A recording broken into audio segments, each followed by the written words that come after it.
O artigo A Política de Produção das Áreas Verdes Municipais de São Paulo, Análise Histórica e Projetual, trata principalmente do momento em que a administração municipal de São Paulo, a partir do século XX, passa a formular planos que norteiam a política para as áreas verdes públicas. Então, de alguma forma, a gente tentou trazer indicadores, e teve, eu acho, uma parte inicial do artigo que foi sobre a cautela metodológica de como é que a gente consegue desenvolver indicadores para um aspecto e para o outro aspecto sobre o mesmo objeto, que é a partir de um recorte histórico na década de 70 e depois mais à frente, a partir dos anos 2014, por aí, de como é que a gente conseguiria entender essa questão do sistema de áreas verdes, Então, a gente tentou, a partir dessa premissa metodológica, olhar com mais cautela sobre o aspecto da legislação, que era a legislação que previa, ou um documento que norteava a produção de áreas verdes desse momento histórico, que no caso da década de 70 foi a Política de Áreas Verdes, um documento produzido pelo próprio Departamento de Parques e Áreas Verdes, o DEPAV,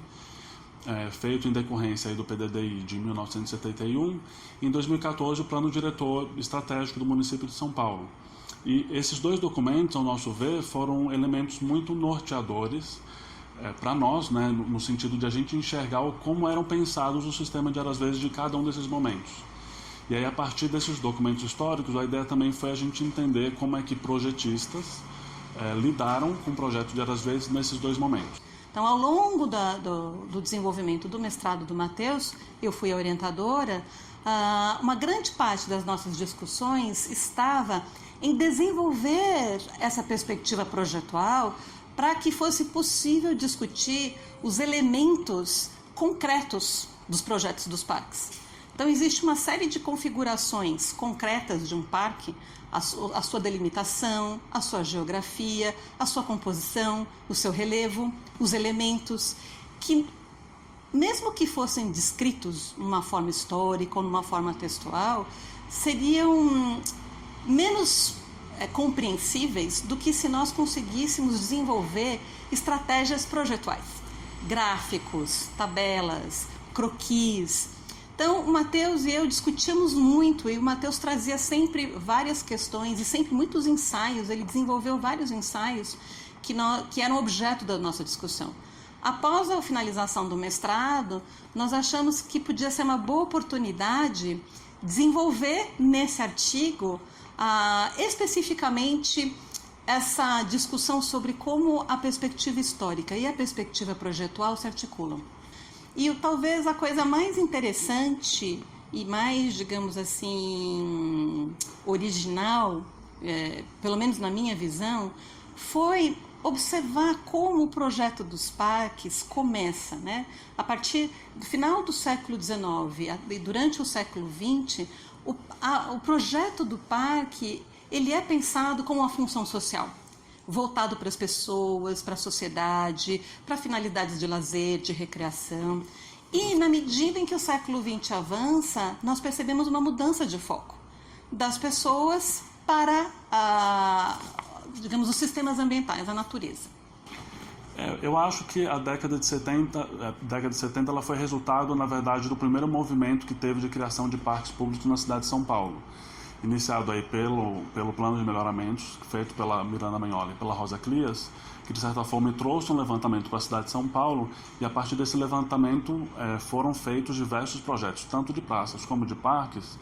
que de fato foram a partir dessa data, de 1968, 69 em diante. E a gente teve grandes iniciativas públicas aí pela própria construção e existência do DEPAV, que foi implantado a partir de 68, que foi o primeiro grande boom de criação de parques na cidade.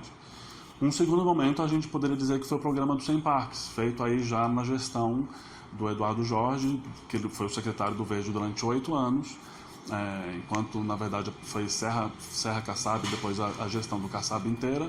que fez aí mais 8 anos de grande produção também, um segundo momento da cidade de grande produção de parques. E a ideia foi entender esses dois momentos em que teve mais criação de projetos de parques, entender como é que a legislação, de certa forma, também entendia o parque público em cada um desses momentos.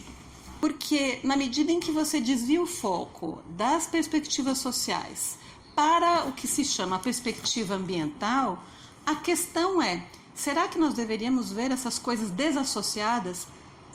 Né? Então, a configuração do projeto torna clara a valorização,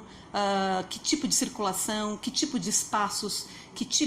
o que é previsto nesse parque. Né? E o questionamento interessante aí é isso. Em 2019, indo para 2020, será que a melhor perspectiva é a dissociação entre sistemas naturais e humanidade? Ou será que talvez essa seja, digamos, a inquietação que norteia a nossa discussão? Ou será que o papel da arquitetura e do urbanismo e do projeto dos parques se transforma e se atualiza e cria novas conexões? Reconhece os sistemas naturais, reconhece o papel dos parques, transformado a partir dos problemas contemporâneos. Então, o nosso artigo se encerra com digamos, esse questionamento fundamentado na transformação das premissas projetuais dos parques nesse período.